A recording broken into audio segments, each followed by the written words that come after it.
বিসমিল্লাহির রহমানির রহিম। প্রিয় সাংবাদিক বৃন্দ, আসসালামু আলাইকুম।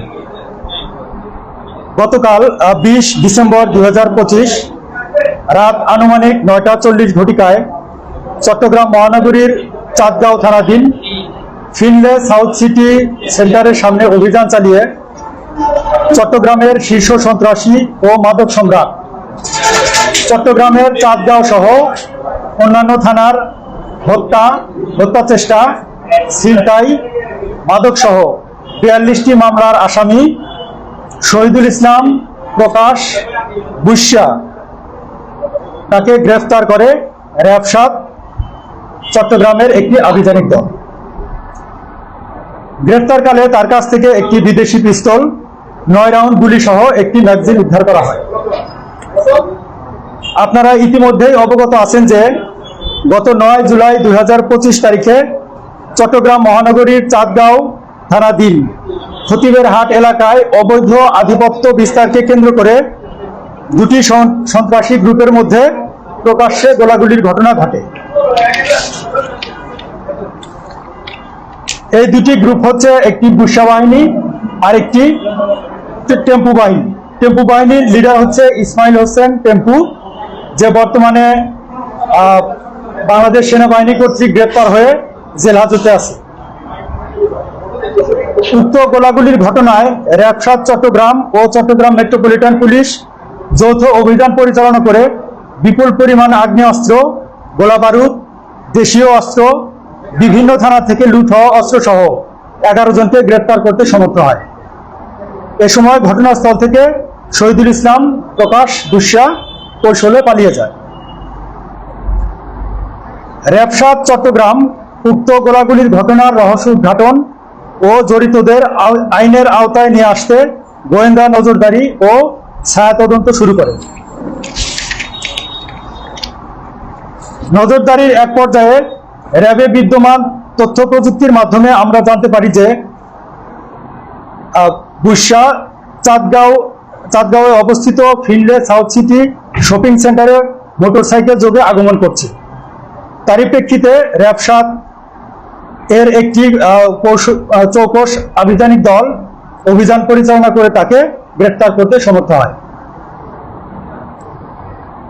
পরবর্তীতে আমরা জানতে পারি যে সন্ত্রাসী শহীদুল ইসলাম বুশা তার জন্মসূত্রে সে চট্টগ্রামের বাসিন্দা বা তার নিজ জেলা ভোলা। বর্তমানে সে 16 শহর এলাকায় বসবাস করে বলে জানা যায়। গ্রেফতারকৃত আসামিকে প্রাথমিক জিজ্ঞাসাবাদ ও অন্যান্য তথ্য থেকে জানা যায় যে সে চট্টগ্রাম মহানগরীর চাঁদগাঁও এবং পাঁচলাইশ এলাকার অস্ত্র ও মাদক ব্যবসা এবং কিশোর গ্যাং দ্বারা আধিপত্য বিস্তার করে চাঁদাবাজি করে থাকে। এছাড়াও বদ্দারহাট কাঁচা বাজার এলাকায় দিগন্ত টাওয়ারে তার একটি টর্চার সেল ছিল বলেও জানা যায়।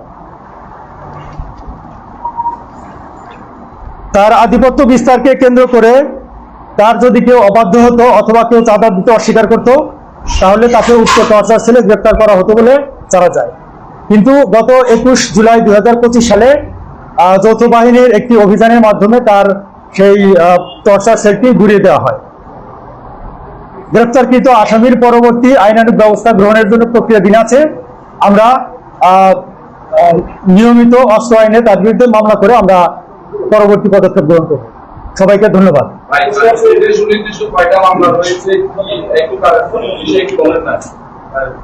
তার পিসিপিআর অনুযায়ী তার বিরুদ্ধে 42টি মামলা রয়েছে। 42টি মামলা রয়েছে বলে আমরা জানতে পারি। 42টি মামলার ভিতরে বেশিরভাগ মাদক, অস্ত্র, তারপরে আপনার হত্যা চেষ্টা ইত্যাদি মামলাগুলো রয়েছে।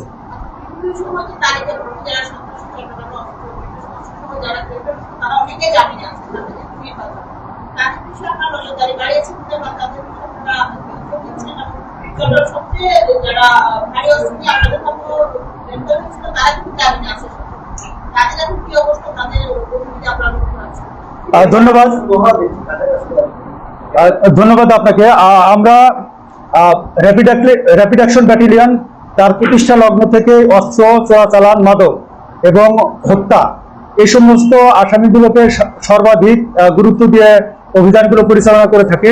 এবং আমরা আসন্ন নির্বাচনকে কেন্দ্র করে শুধু নয়, আমরা সবসময়ই মাদক এবং অস্ত্রের বিরুদ্ধে নিয়মিত অভিযান পরিচালনা করে থাকি। এবং এই মাসেও, এই চলতি মাসেও আমরা বিভিন্ন অভিযান পরিচালনা করেছি এবং আমরা 3টি অস্ত্র উদ্ধার করতে সমর্থ হয়েছি। এবং তার আগের মাসে আমরা 4টি অস্ত্র উদ্ধার করেছি এবং আমাদের অন্যান্য অভিযান নিয়মিতভাবে পরিচালিত হয়ে আসছে।